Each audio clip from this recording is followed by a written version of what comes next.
Songwriters Vantage. We're here at the ASCAP EXPO 2010, standing with our great friend Hunter Scott, head of marketing and PR for LaFamos, among other things. So hi, Hunter. Hi. Thanks for talking with us for a while. We appreciate it. So why don't you let us know a bit about what LaFamos does, what your company is, and what you do there. LaFamos is a PR and branding firm. What we do is we have two departments. We have marketing, publicity, and technology and design. On the marketing publicity side, we basically put together press kits and solicit them to press. So radios, features in magazines, blogs, newspapers, anything that has to do with getting press for the band.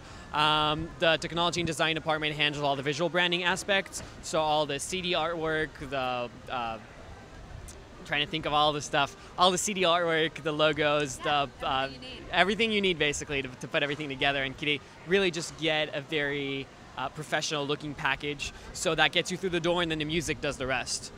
Okay, great. So how do you guys, I'm sure everybody seeks you guys out, how do you select the artists that you work with? Do they have finished records, that kind of thing, or single, what is it? Well, records is a very, it's a very lucrative term right now. Basically, we try to work with any tangible product. It has to be at least 3 or 4. Yeah, it has to be at least 3 or 4. Yeah, because you can't just be a songwriter and do it like that. You have to send something out to the radio stations, to the press outlets. They want something that they're able to review. They want able to review because you have a pretty face. That if you're a model, get an agent and do it that way. Basically, so yeah, just at least the 3 or 4 song EP. Obviously, a full-length album is great too, but what you have to have is just really good songs. We look for songs and people that are easy to work with. By easy to work with, I mean it's a partnership, and not in the legal sense, but more in the sense of I can get you on the radio, I can get this person to come out and review your show, or get all these people to write about you on their blogs to make people come out and see you, but you have to go out and shake hands after the show. You have to go and make that personal connection, and if you don't do that, then it's a problem. If we get you interviews, you don't show up for the interviews, it's a problem. That's why it's really good music, and it's people with a high work ethic that we can really work with. Yeah, because we only work with about 20 clients at a time. That was my next question. 20 clients at a time. Yeah, ouch!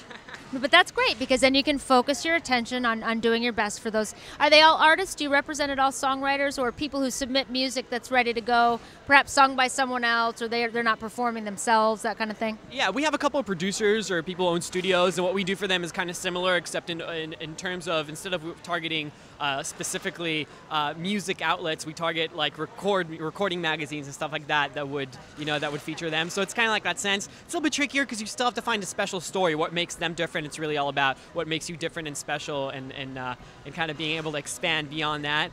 With music, it's much easier because there's so many aspects these days. You really want to find that personal connection to the fans through hobbies, through lifestyle branding, through getting it in different senses of how can I feel that I'm connected to you? What's going to basically drive me from downloading illegally or just purchasing a couple of songs to actually paying for a ticket at the concert to see you, or buying the full-length album, or doing that kind of stuff. So we call those the super fans, the people who spend a couple $100 a year on you, as opposed to a couple of dollars. And our job is to kind of create demand for your music and kind of drive you towards that. Awesome. And then, talking about the radio, since you're familiar with getting it into the radio stations, I know it's like harder than ever these days. It's discouraging, for artists who think, I'm going to get on the radio next year, and it's like, but obviously having someone like you behind them is the most, first and foremost. But just let us know, or if there's anything encouraging you can offer about what cuts through the tape and what would get someone to get their song played on the radio. How about this? I'll give you a couple of things to save you time and money. I'm not a radio promoter. I'm not an FM radio promoter. What we do is a little bit of we do college radio, specialty shows on commercial radio, which is different.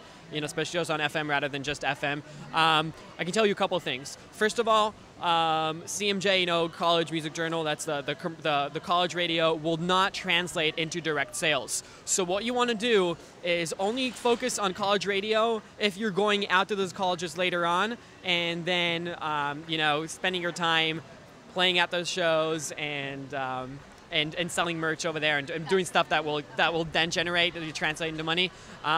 And as far as specialty shows and stuff like that, focus on the places where you have shows that they can help you utilize the fact that you're on the radio to your advantage into getting those fans. Don't go from one state to the next, you know, in different countries. Focus on your area and build a following and all of that. Yep. Well, awesome advice.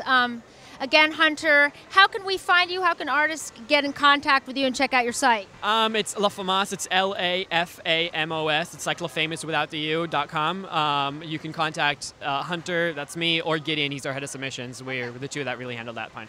Awesome. You guys heard it. LaFamos. Everybody check it out. Thank you so much, Hunter. Okay. Hugs. Appreciate it.